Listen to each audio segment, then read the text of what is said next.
It does pop up, but I wasn't sure this is your first. This is first, yeah, so bear with me. Yeah, you're gonna have some Okay. very intense Places training. to this is one. Yeah. Really stickler for rules, so just know this. And so now it's flipping. That's an initiation plan Now for you're you. putting this on. It's going to. And it was Trevor, right? The other- who left? Trevor Cahill was, yeah, our city manager. And So once he it's on does and it says accept it's the on. job with The city. Clinton. Get out of City that. He's Clinton. now the city In manager. Zoom, it should say, Oh, So. Yep. it should show you that it's. Who was live. replacing him? So you know it's I working. don't know his A new name. guy. Oh, new one. Started in February. So I Oh, wow. can, Yes. okay, you know it's like, so I could already So get you- out. I could exit out. Yeah. So, I mean, his you name is know, Zach, but it could you be- did X out of Don't, YouTube. don't call him Zach. Yeah, don't. Okay. I'm always worried that if I X out of that, it's gonna get rid of. Stern very well. But we could test it if you Is want. our.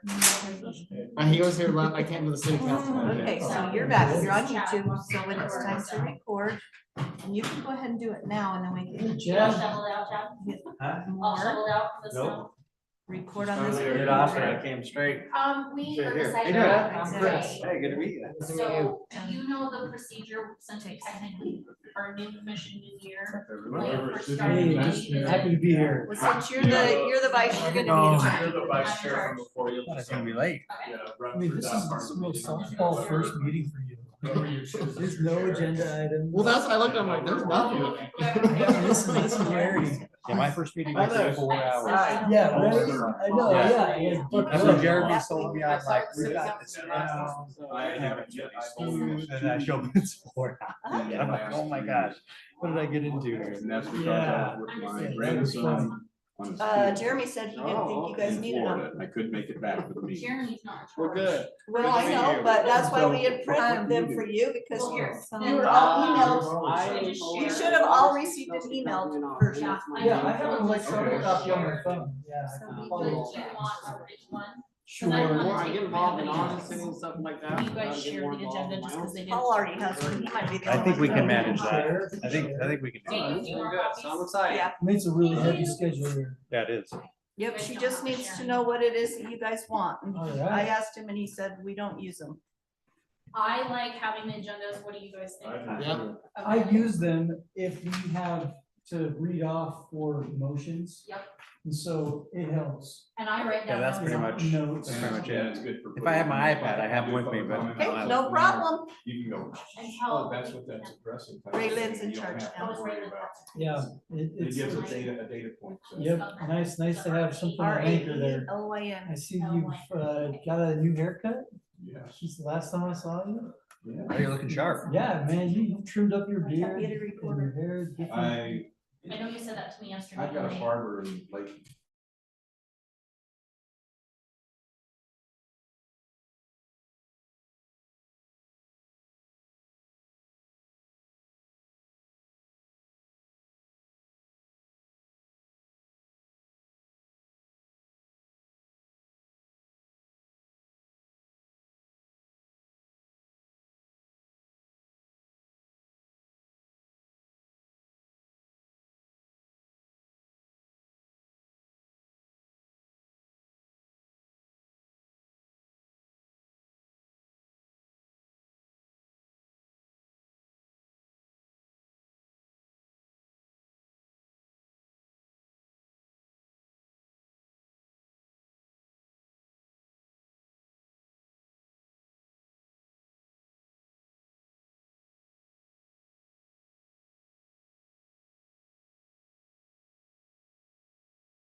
1 minute out.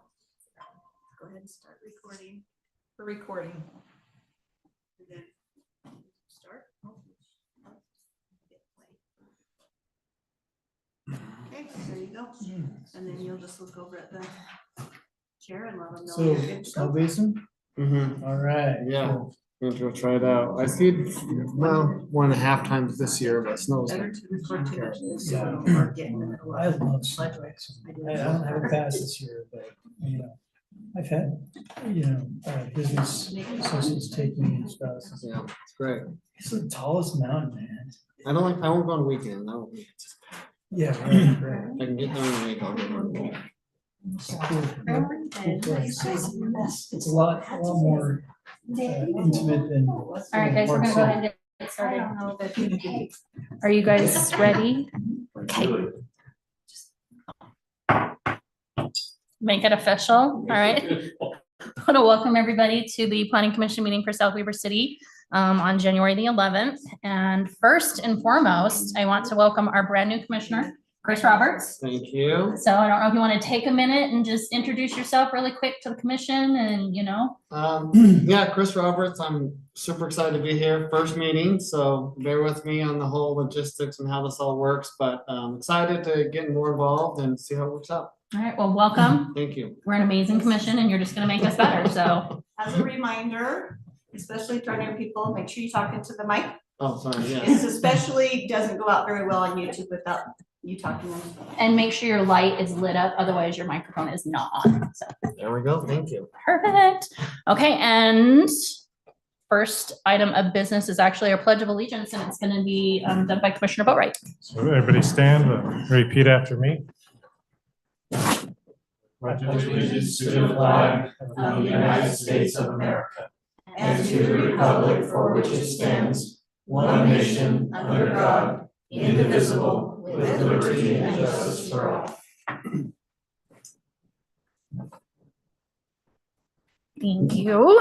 Okay, and first, we're gonna start off with any public comments. And we're just gonna ask if there are any public comments to please be respectful, speak for 3 minutes or less, and know that we will not be responding as a commission, but listen to what they have to say. And please remember to state your name and your city and just direct the comments to the entire commission. If there's any public comments, it's now open. And it looks like there are no public comments, so we're gonna move. 2 months in a row. I Paul. What's know. going on? What? Does it mean we're doing our job? What? I comment on agendas, okay? Agenda items. And so what we should, I don't know what I should comment. We'll find something for you, Paul, I'm sure. Oh, Okay, we're gonna move right into the action items, agenda item number 4 for the consent agenda on the December 14th, 2023 minutes. I was not in this meeting, so I'm just gonna turn to the commission to see if there was any comments, remarks, changes, updates, anything. I thought everything looked fine. Okay, Agreed. Commissioner Boatright. I move that we approve the consent agenda from December 14th, 2023. Okay, I'm gonna ask for a roll call vote starting, I second that. oh, you second that? Thank you. And then roll call vote starting with Commissioner, I guess we'll start with Scola, Yes. and then Commissioner McFadden. Aye.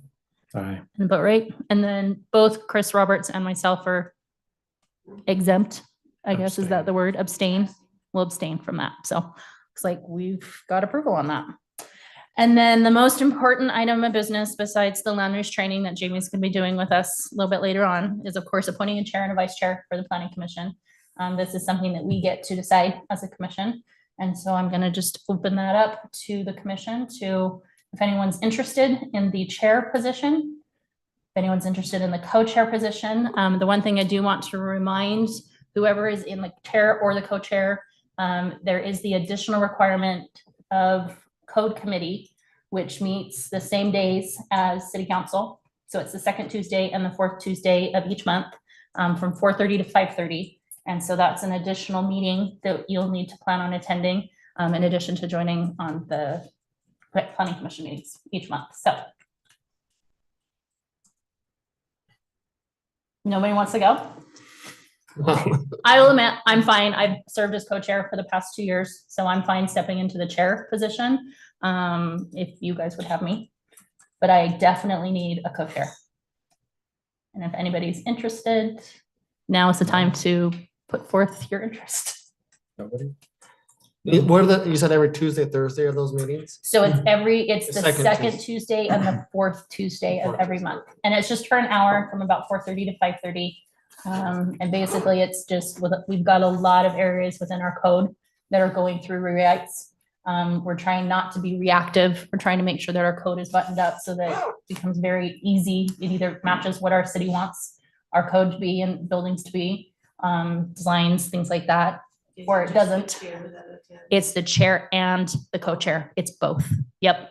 And we've also got members of the city council that attend. David Larson attends, Jamie Blakesley, city attorney attends. Brandon, you come to those, don't you? Sometimes, maybe? Not usually. Not usually. Okay. Okay. When you're bored. Yep. Yeah. When you really want to dive into city code, you join us. So like I said, and they're usually really good about keeping it to just the hour, because city council obviously has their meeting starting at 6. Oh, okay. You guys are And first. anybody, there's no experience required. It's not like you have to have been on the commission for any given amount of time. It's just whoever wants to take that role. And obviously, if the chair is not able to attend a meeting, you would then step in and conduct the meetings and just run them and keep to the schedule. I think I could make Chad, that work. okay? So I guess I will. I will nominate Chad Scola. So I think what we need here is then a motion. I move I move that Commissioner Losi serve as chair and Commissioner Scola serve as co-chair or vice chair? Vice chair. Vice chair. I'll second that motion. All right, and then we're gonna do a roll call vote. All in favor? Yes. Aye. Aye. Yes. So we got our chair and our co-chair. Woo-hoo. Kind of. Say no. Chad, are you sweating?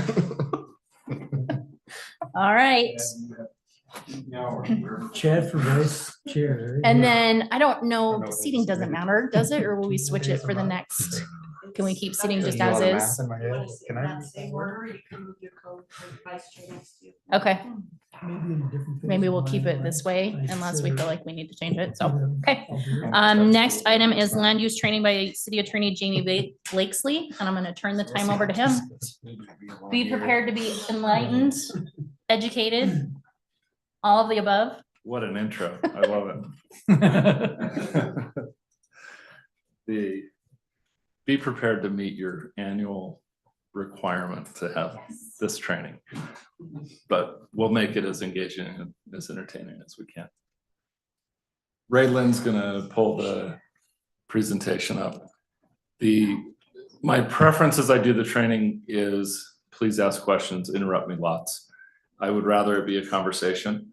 We're obligated to spend an hour together. It doesn't have to be the hour that I've outlined. If you have other things you want to talk about that relate to your powers, your duties, questions you have about how the planning commission works, I've prepared an overview of that, but we can deviate from that outline and do the things that matter and are important to you. As Julie mentioned, my name is Jamie Blakesley. I'm the city attorney with South Weaver, have been for a few years. And with a private law firm, Hayes Godfrey Bell, we do city attorney and local government general counsel work all throughout the Wasatch Front. And I spend most of my time here in South Weaver and then with a couple of other cities. But South Weaver was my first municipal client and is like my first child favorite place to be. So it's great to be here today. Aw. Right? I don't mind that. I don't It's mind like coming home, right? Isn't that what you Yes, said for anybody that for lives sure. outside of South Weaver? For sure. Come to South Weaver, it's like you're coming home. There you go. So we'll see if my clicker is not working. Try it now. There we go. Okay. We have 4 goals really that we want to work through. We want to make sure you understand the legal framework. We want to talk about your powers and duties. There's more duties than there are powers, spoiler. We want to know how to keep you out of trouble and make sure the decisions you make, I can defend if they're challenged. And then we want to talk about the best framework for making your decisions and applying. the land use ordinances in the city. So there in Utah is a provision in the state law that states that a city is a political subdivision of the state of Utah. I'm not going to get too deep into constitutional law, but there is a competing constitutional framework that gives cities some independence and some abilities to do things on their own. But in Utah law, the legislature has isolated that cities are a creature of the state, and you get the powers that the state gives you, is kind of the way they view things. And so they've adopted a land use ordinance. It's called the Land Use Development and Management Act. We shorten it and call it LUDMA. And when you make land use decisions as a city, you have to comply with LUDMA.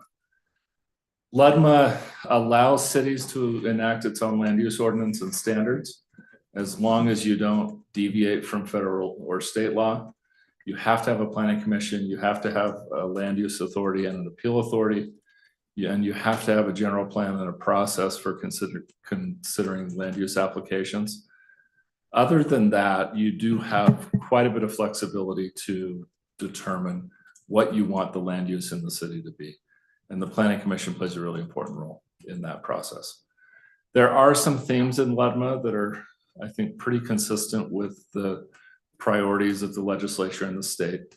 We are a state that gives more benefit to private property rights than it does to the government's ability to regulate those property rights. And so once you have a property right vested, then you have the right to develop that property according to that vested right. Cities can regulate property, but again, once the regulations are in place, then you're bound and have to allow the things that your ordinance allows. Your ordinances have to be plainly written. Your process matters. If you don't follow the process, we get in trouble. And if there is a question of interpretation about a provision in the code that is ambiguous, the benefit of that interpretation always goes to the landowner applicant, not to the municipality. There are three basic categories of roles and responsibilities. You wear a few of these hats or are involved in a few of these processes. The legislative body in the city is the city council. Ultimately, they're who make law. We'll talk about how you inform that process and how you make recommendations and can initiate things that can get to the legislative body and be enacted into the code. There's a land use authority. This has changed a little bit with some of the recent changes in state law. Traditionally, the land use authority was either the planning commission or the city council. There are some decisions now that where the land use authority cannot be the city council. The legislature's made the decision to depoliticize some decisions and not have them made at the council level. And that'll fit with the framework we'll talk about and make some sense why they do that. And then the city has to have an appeal authority. The appeal authority can be different for different types of decisions, but you have to give applicants the right to appeal the decisions that are made. So on legislation, only the city council can enact a land use regulation. Nobody else in the city can do it. The types of land use regulations you most often see are zoning districts, general uses allowed within each zoning district. You can modify those restrictions. There's a little bit of a catch here that if you as planning commissioners wish to have some legislation considered by the city council and it relates to land use, if you put that on your agenda, you vote on it, you make a recommendation to the city council, they have to take that up and at least consider it and give it an up or down vote. And it's not something you see planning commissions initiate very often, but it is one of the few powers that you have that you can do on your own to get things in front of the council. The land use authority in some instances is the city council, although there are fewer of those now than there used to be. Some instances it's the planning commission, and some instances it's staff. You will make two types of decisions, and we'll talk about that in depth in a minute, but you'll participate in legislative decisions where you help make law and make recommendations of what should and shouldn't be in the law as it relates to land use. And then you'll make some decisions that are called administrative decisions. And that's when you take what's in the law and apply it to an application that's made to the city. And the decisions are different in how you consider them and what things you can bring to bear when you do it. And an appeal authority, again, if there's a question about what the law means or whether it was applied appropriately, we have to give process to somebody to appeal that. So here's how the basic categories of decisions stack. You have legislative decisions, which is when you're making law. When you're making a legislative decision or making a recommendation on a legislative decision, you can bring to bear any of your preferences. It could be, in this part of the city, I don't want this kind of use, or it could be, I don't want developments that are oriented in a particular way, or I don't like cul-de-sacs and so I want all the streets to be through streets, or I don't like through streets and I want all streets to be cul-de-sacs. Whatever your preferences are, whatever policies you think ought to apply in the city, you can bring those preferences and those considerations to bear when you are considering what the rules ought to be that would apply to land use within the city. Ultimately, that would have to go to the city council or to the general electorate to make those kinds of changes. We most frequently see them in zoning ordinances, general plans, rezones, annexations. These are all legislative decisions. You're more constrained when you make administrative decisions. These are things like conditional use permits, site plans, development agreements, subdivision applications, plats. And in those circumstances, you're looking at what's in the city's ordinance, what's in the city's standards, and then you would apply that to the specific facts of the application. If you need information or need evidence to support your decision, you can ask for that, but you cannot make the decision based on, the applicant came and I didn't like the shoes they were wearing, and so I'm going to vote against this, or this development's next to my house and I don't want it. You in those circumstances are constrained and have to make those decisions in a little bit different way. Jamie, can I Yes. ask a question about that? For sure. As you were saying that, I was thinking back on an experience we had last year with the general RV. Yeah. We had a public hearing for when we were considering that. Had a lot of people who were against it, some who were for it, but it was almost like the public hearing was meant to, I don't know if to sway us or to get us to vote their way, but yet, as you're explaining, we have to, we really couldn't convey our opinion, or, if it was next door to my house, I couldn't vote against it. It was looking at the zoning. So what really is the purpose of a public hearing in a situation like that, other than to let people vent, I guess? Yeah. You're in tune with some of the changes the legislature made in its last session. And we'll talk about those kind of at the tail end of the presentation and what they mean. But I think you're touching on the reason why the legislature's having fewer opportunities for public hearings, or placing the public hearings in the situations where you really can consider the input that's provided. Because I think what happens with what you're describing is you're obligated to hold a public hearing on an approval that is an administrative approval, right? You're looking at what they gave you, you're looking at the law, you're comparing the two, making sure they tick all the boxes, making sure that the plat has all the legal requirements, that everything's organized the way it should be, that they followed the right process. And one of the things you have to do as a public hearing, the public hears public hearing and they think, this is my time to come and tell the planning commission whether I like this project or not.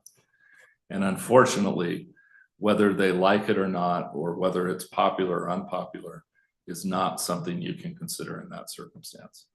And so what ends up happening is they tell you that, right, for a long time. As Parks and Rec says, they're caring loudly, right?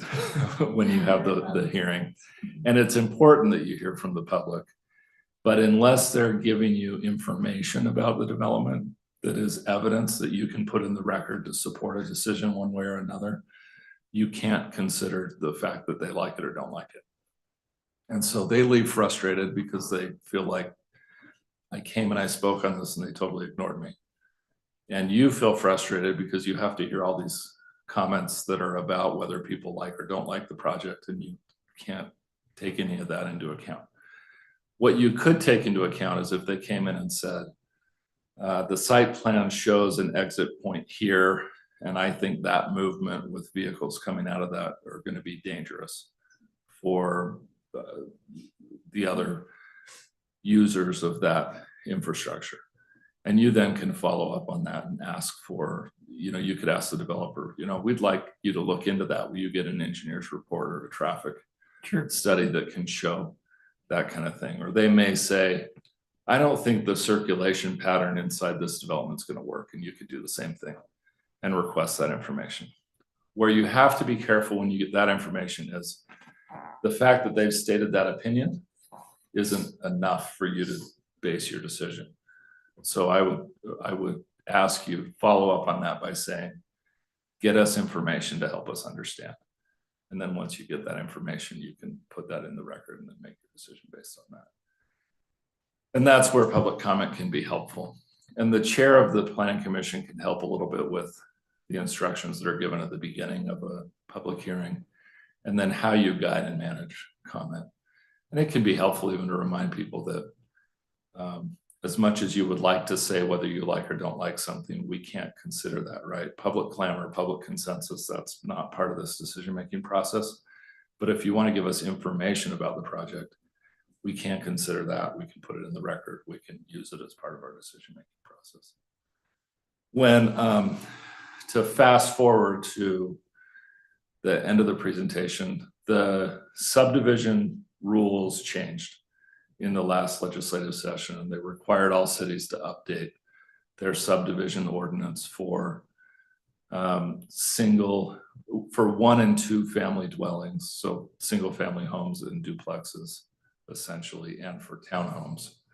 If you have a plat or a subdivision that's just for those things, then you have to really follow a stricter state process. And it's changed when and how the public hearings work on that. And for that kind of a plat, a request for an approval of that kind of plat no longer has a hearing in the way that you used to have, which I think makes it, I really do think it makes it a cleaner process for everybody. It's not without peril. The risk is when you have a public hearing, you do get the benefit of other people's observation and thinking. And it often can be a part of the city that you're not familiar with, and you don't know. You don't know what the traffic patterns are like in that neighborhood, or you don't know certain things about the neighbors and the uses and how things are oriented. And so we have to be a lot smarter in our reviews now to try to think about all the issues that we're used to having the public tell us about when they come to a public hearing. No, go ahead. So if the public hearing is not required, is the public notice still required? No, because the notice was tethered to the hearing. Okay. Now, keep in mind, it's a really small universe of approvals, right, that fit that category. It's Right. If the development's mixed use, then you would still have a more robust approval process. If the development is multifamily, you would have a more robust approval process. If it's commercial, same thing. You're really talking about subdivision applications that are just for Like a lot split. 1 or 2 family, 1 or 2 family residences, or for a townhome development. And just We so, have had some larger developments in the city recently that are townhome developments, right? That Yep. would fit within that. They've more often been tandem requests where they're seeking a rezone and the plat approval. And what we'll have to do now, I think more often, is split those approval processes. so the rezone would come across as one, but then Yes. you've got the actual approval for the, And the reason I advise that is with the new state law requirements, you have really tight timeframes to make all those decisions. So once they make a complete application, the clock starts ticking. what's the time frame? Is it 7 days or 14? We'll go through it. Okay. We'll go through it at the end. I can't remember them all offhand. Well, Changed a little bit. Thank you for Yeah. explaining that, and I don't want people to think I'm against public hearings, but it has been frustrating sitting here and, seeing the passion and then, at the end of the day, not really being Yeah. able to take that into account. I mean, So- the It human feels way very I try to think disingenuous, of it is, nobody wants to have a public hearing when you really can't, Consider.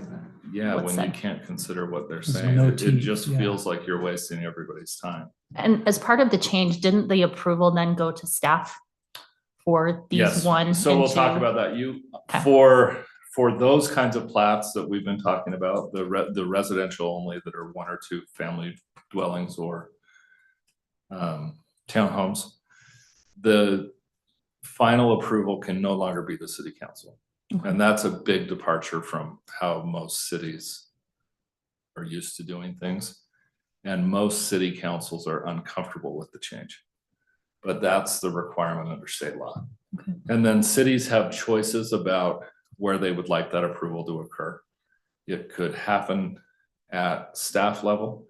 You can create a separate body that would be, and you could define what the composition is of that administrative body. You say you could. You, Who the is city, you? I'm sorry, you, the Okay. city, yeah. South Weaver City. So this, and South Weaver, we have the benefit in this training that South Weaver's already adopted its ordinance, and so we know what it looks like and what it says. So they have created, they call it the Administrative Land Use Authority. And it has the city manager, the city planner, the public works director, city engineer, and a member of city council. And so they will be the final review at the different stages within that approval process. And the approval process that South Weaver adopted, there are 4 parts to it. The first is the concept plan, similar to what I think we call the sketch plan before, but a sketch or a concept plan. You cannot have that be mandatory any longer. So that's an optional process, but we put the process in the ordinance as an optional process and tells the applicant how it would happen. And then there's a preliminary plat review. Then there's a preliminary improvement plan review. And then there's the final review and approval of both the plat and the improvement plans that would occur. So, just so that I can, understand this from the citizen's point of view a little bit better, because if I've got somebody that says, hey, where can I, give my opinion about this? If this no longer has a hearing, like what powers do I have as a citizen to affect this? And so I'm guessing that there is a public hearing attached to the meeting with the land use authority. Yes. Okay.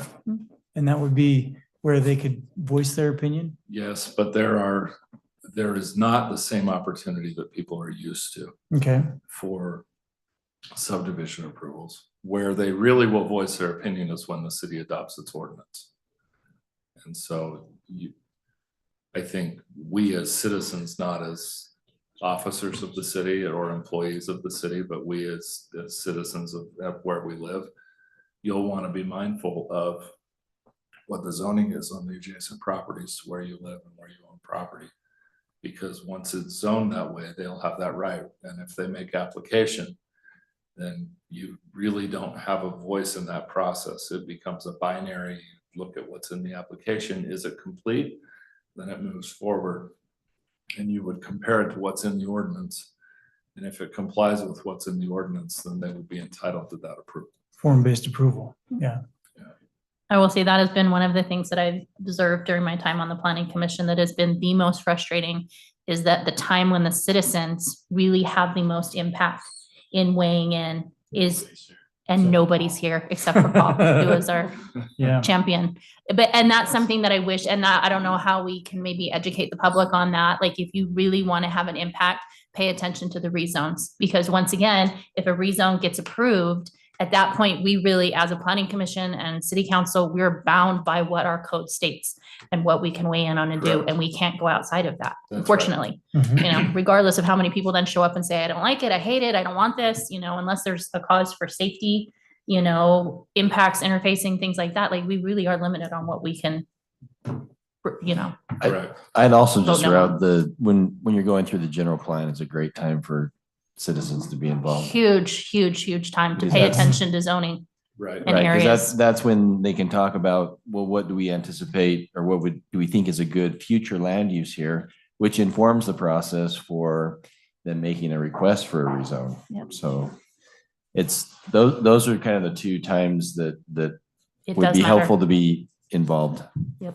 Yeah, general plan for sure, and South Weaver is like most cities in the state where people view if it's in the general plan, that's the expected land use. And when you deviate from what's in the general plan, it's a more difficult approval process because of that expectation.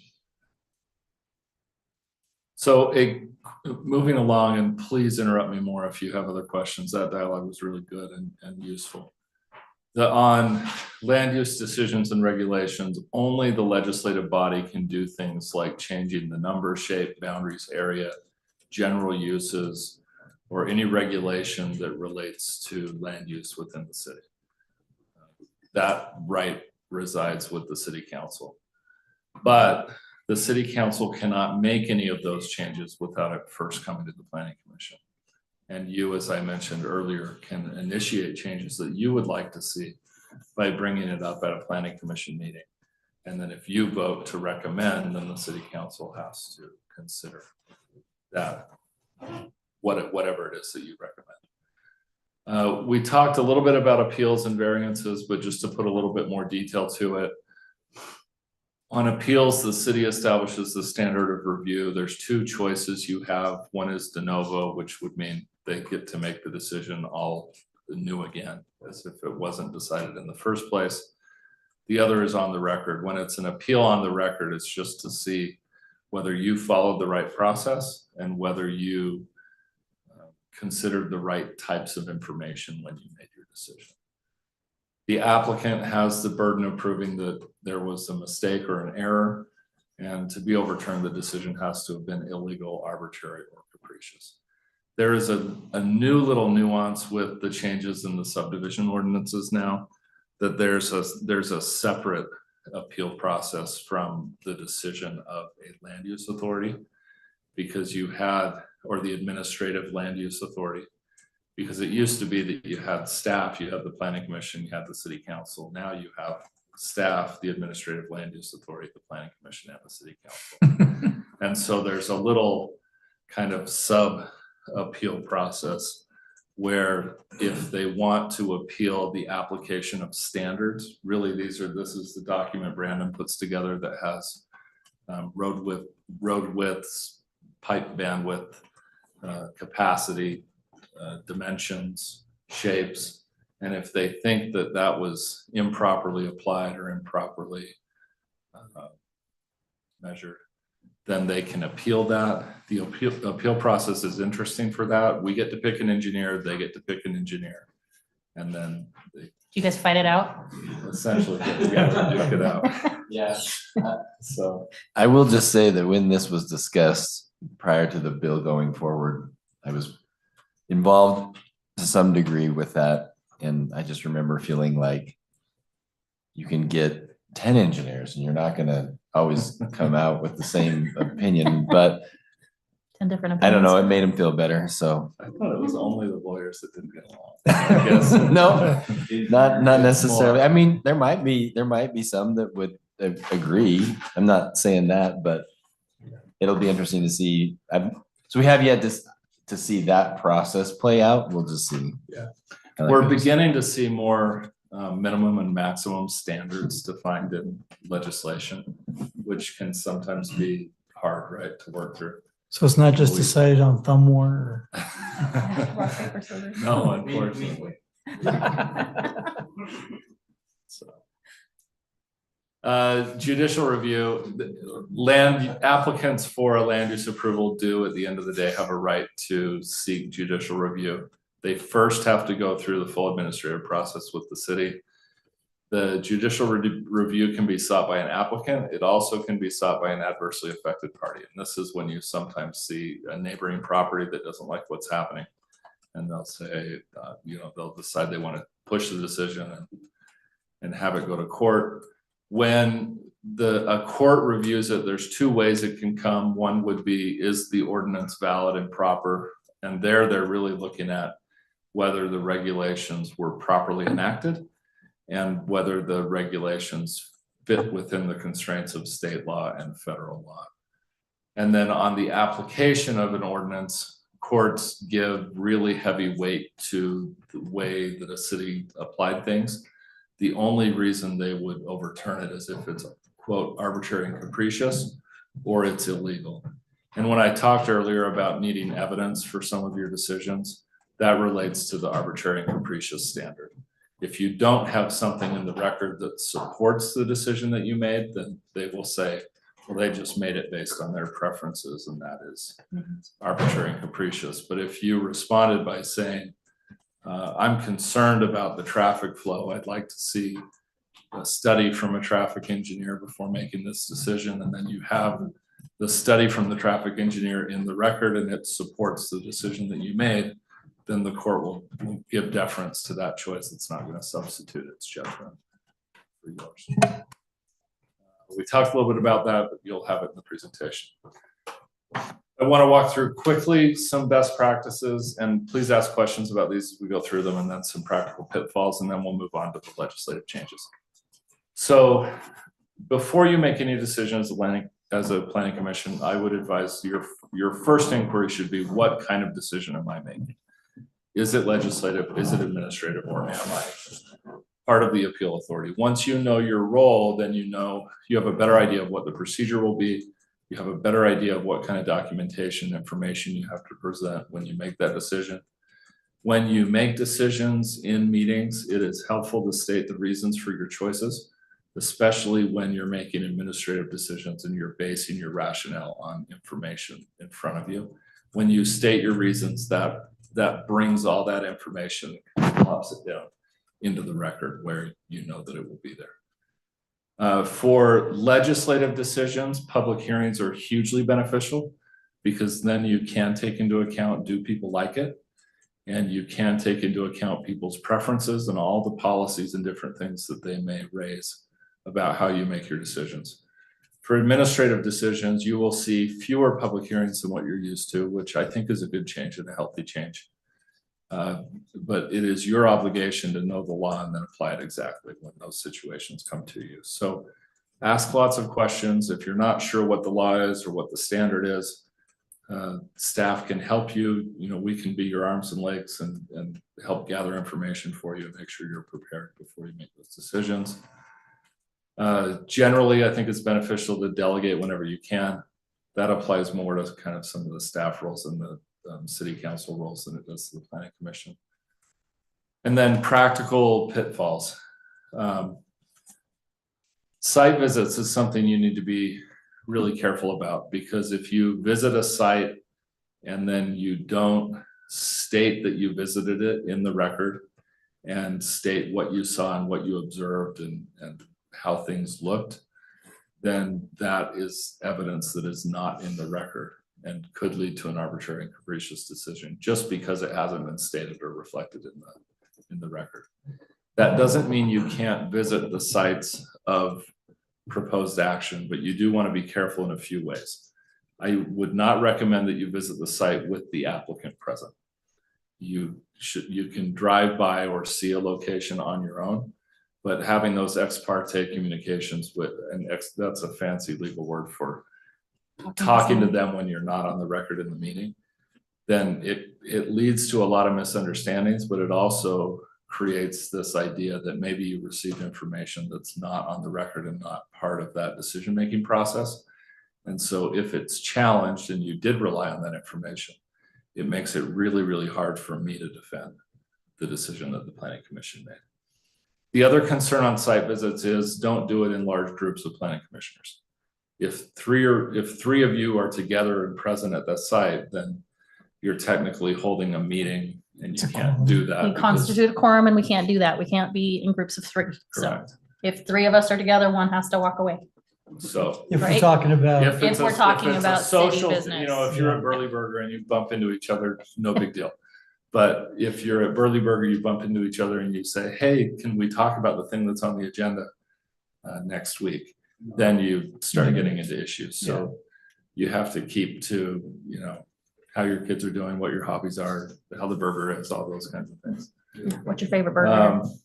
So on that, Yes. I'm hearing drive-by is Drive- really I think the that's best great. option. There may be times when you want to get out of your vehicle and, you know, see things on the site. That's fine.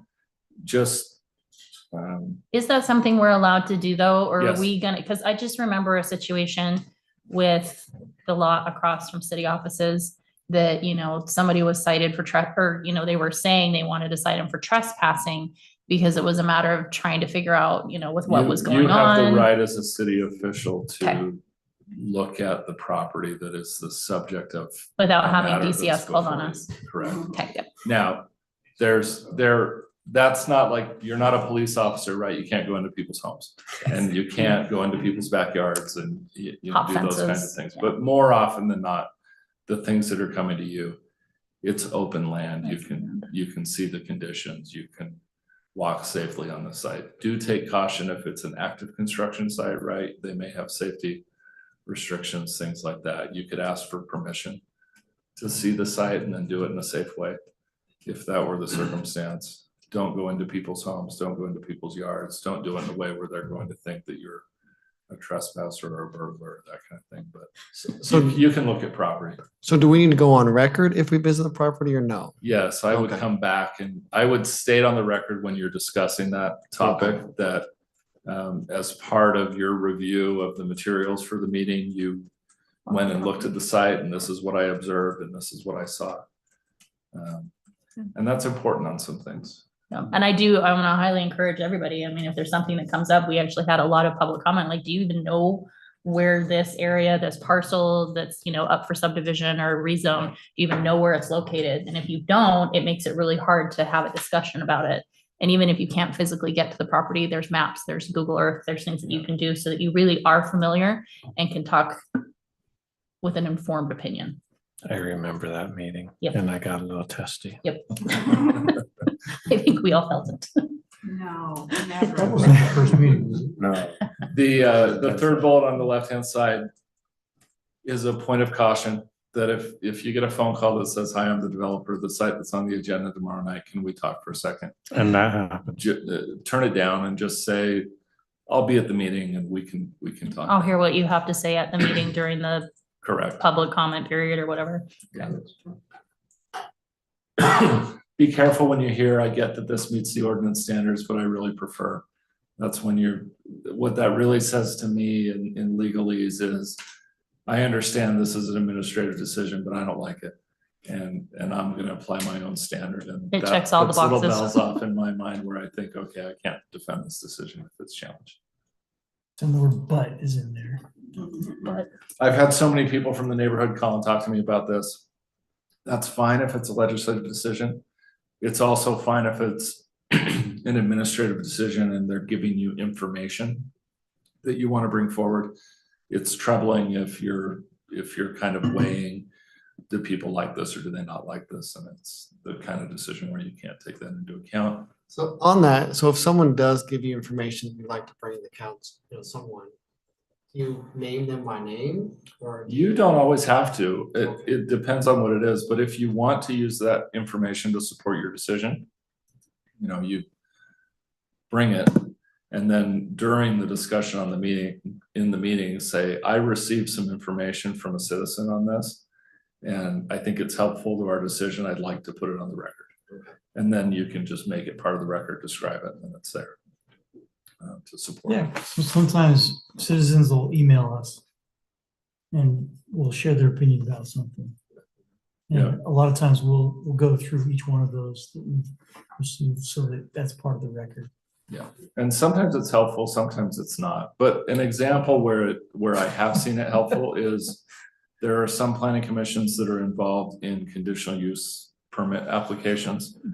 Those are technically administrative decisions, but you have to gather a lot of information and understand the use that they want to have on the site, the business. And you can consider things like how the business has been run in the past if they're wanting to make changes to the conditional use permit application, if they want to have more employees or they want to have more visitors or they want to be able to do things. And so it would be entirely appropriate if a neighbor contacted you and said, you know what, I've been taking vehicle counts and here's the information that I have. Great, bring it forward. You can put it on the record. You can absolutely consider that kind of thing.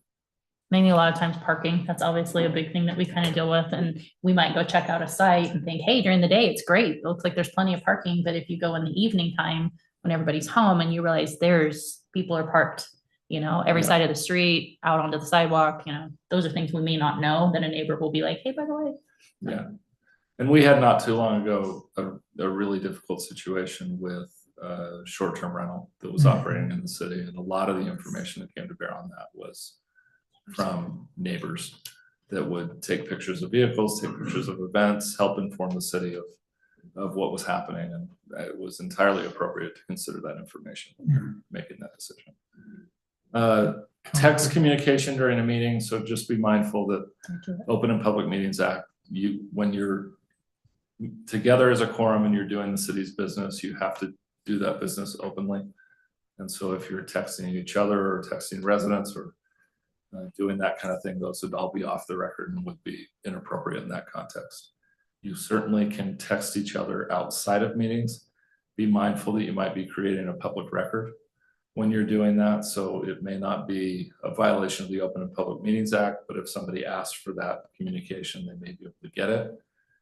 And then keep in mind that anytime you have a text string or a Facebook chat or anything like that, where you would have a quorum of you present and participating in some way, and present can be a little bit fluid, right? Because if it doesn't mean you all have to be texting it simultaneously. If you're all in the string, then it would technically be a discussion among a quorum of the public body. And so be mindful of that on email and on text. So with quorum kind of the trigger, I guess, Quorum's the there. threshold. is So the if threshold, there's that's a two better of you talking about something, That's there's no fine. concern, you're fine.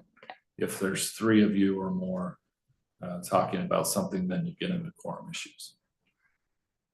And then pre-meeting commitments, sometimes you'll get a developer that will try to whip votes before there's a meeting.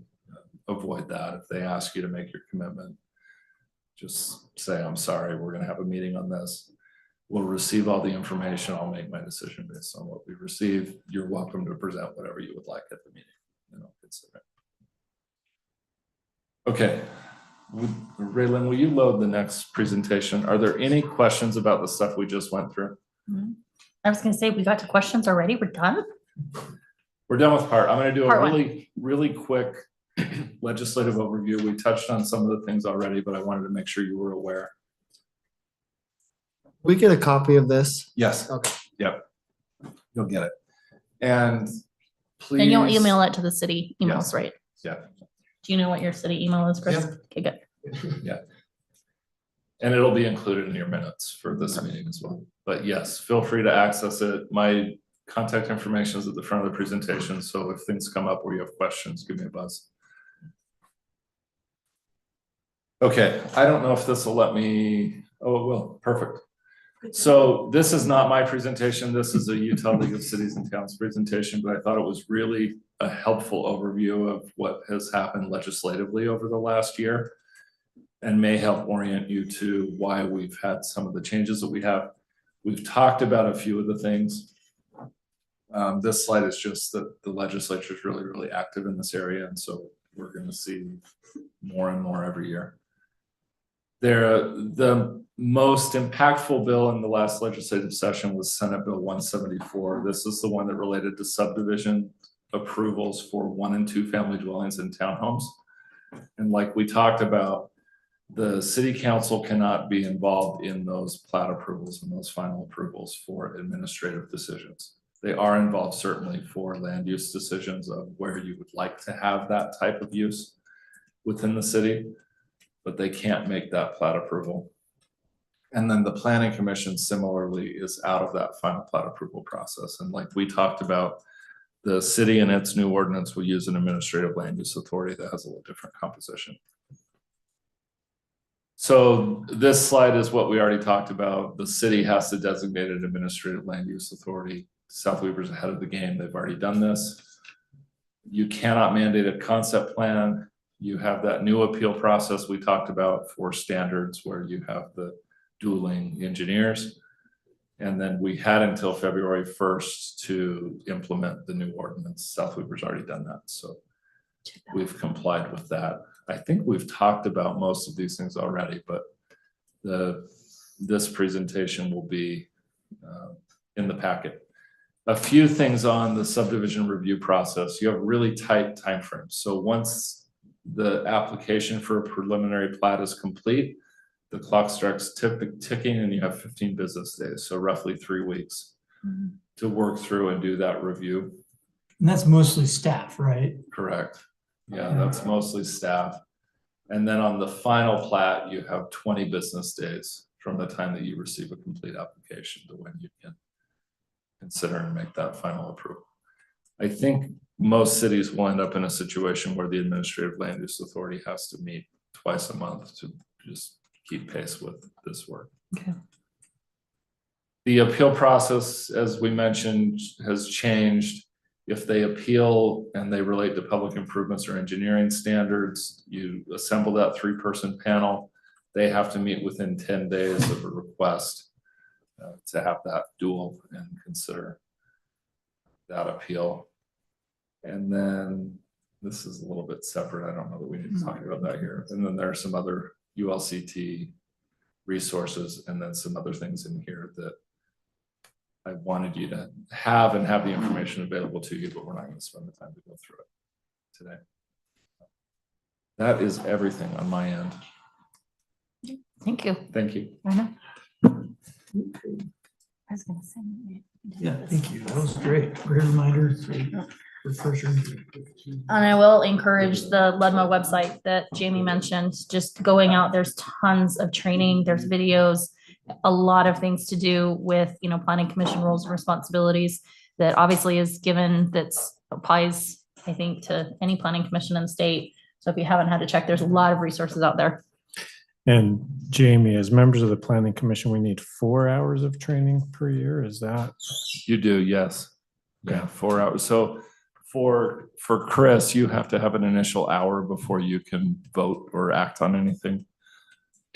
This will satisfy that requirement. Perfect.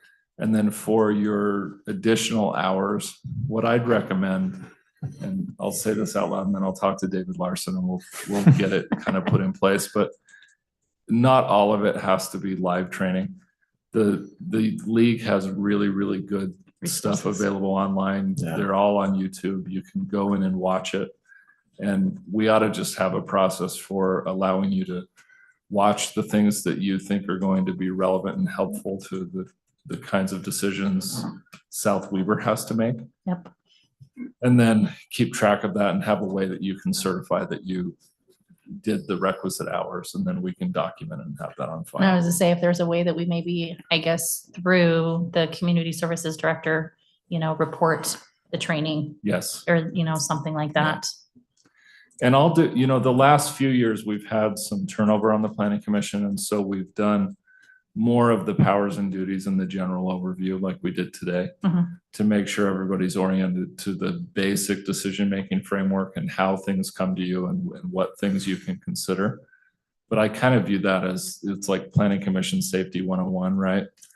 And if, as you all continue on the planning commission, it's not going to be useful to you to go through that a second time or to repeat it year after year. Yeah. So we'll do, I think the city will do typically at least 1 hour of live training so that you can ask questions and get a little more granular on things. But when we do that next year, your chair can guide that a little bit and we can structure it around a topic that you're interested in. And especially I think if we've got, the staff and the land use authority, knowing what's gonna maybe be coming down the pipeline on agendas, that if it makes sense to have a training, Yeah. maybe the meeting prior to something coming, just so that we feel like we're informed and ready and can make the decisions appropriately. Yeah. No, I don't think that'll, We could talk about review processes. You could have Brandon talk about standards. We yep, could do- especially with things changing because of state legislation Yep. in the last session. Okay, So is the training requirement, 4 hours within a calendar year? Yes, Yeah. So as of New Year's, all of what we accomplished last year does not apply to this year. that's right. we've got 1 That's hour. right. Everybody's got 1 hour under their belts right now. And I believe that the planning, I know the planning conference that I think most of us have APA. attended the APA conference, that does constitute, because there's a Yes, that lot of counts. training with the workshop that counts. And I'm gonna highly encourage everybody, it's something the city pays for, and I think it does make us better Way as planning way cooler. commissioners. And that's is it always in the same, is it always in Weaver? Or is it No, just they changed the varied? Okay. location. I've been to the one that was in, Like Where West was Jordan or something? no, it was down at Thanksgiving Point. Oh, okay. Oh, One okay. year, and then this last year was up in Ogden. They kind of changed Yeah, the they'll vary different the locations. locations. The league holds conferences you can go to as well, and any session Oh. you attend there would count toward your training requirement. Okay. I was bored out of my mind. And at the then- You were conference. Yeah. And then I'm going to, Show me a On the bike tour. YouTube video. On the bike tour. I just want Michelle to that was note fun. this for the record, that I built into the training that we did today's information that related to the Open and Public Meetings Act. And so this will count for your annual Open and Public Meeting Act training. We won't have to do a separate long training on that as On well. that one. Okay. Can I ask one more question, Jamie? Yeah. Our relationship with the city council. I mean, this is my, I think, 5th year on the planning commission, and over the course of those 5 years, there's been, it's, right now, we're kind of separate. I mean, there's no interaction, but other times we've had city council, members of the city council, like emailing us before a meeting, raising issues. What is the appropriate relationship Yeah. for us and the city council? Great question. That's a really, really good question. The most important from my vantage is that you make decisions that are correct for the category of the decision you're making. And that when you make decisions, you're using information that is on the record and is of the quality of evidence, not opinion. And so if a city council member contacts you with information, it's really no different from if a citizen or a resident or the developer contacts you with information. That if you consider that information and use it as part of making an administrative decision, unless you put the information on the record, it legally doesn't exist and would be treated as arbitrary and capricious. But if a city council member does give you information and says to you, hey, I've looked at this and I don't think it meets code in these areas, you can bring that up during a meeting and talk through it and consider it, just like you would any other information. But have that conversation during your meeting, and be deliberate about, sometimes it can be annoying if you're in a meeting and it's long and it's tedious and you have to do that. But there's a reason sometimes for explaining what information you considered and how you went about making your choice. And for creating that record and being able to defend the decisions and the recommendations you make, it's really important to have that conversation on the record in that way. Thank you. All right. Any other questions, comments? All right. Thanks, Jamie. Appreciate that. We're going, I guess there's just a couple, I don't know of any new business that needs to be discussed other than welcome to the planning commission, Chris. I mean, that's really the only new business. Does anybody have anything that they want to bring up? No? I don't think so. Okay. Is there anything from staff that we need to be made aware of? I did email everybody a conflict of interest. We need a new one every year. So Okay. you just make sure you get that to me. Can that be electronically signed or do you need a physical You have signature to sign it in front of me. in front of you? Okay, so maybe if everybody hasn't signed that, do it tonight. Do you have hard copies tonight? We Yeah, I could was gonna say, can fill we out? take care of it all tonight? All right, and then I guess I'll just ask for a motion to adjourn. I move we adjourn. I'll second that motion. All right, all in favor? Aye. Yes. Aye. Hi. All right. Thanks, guys.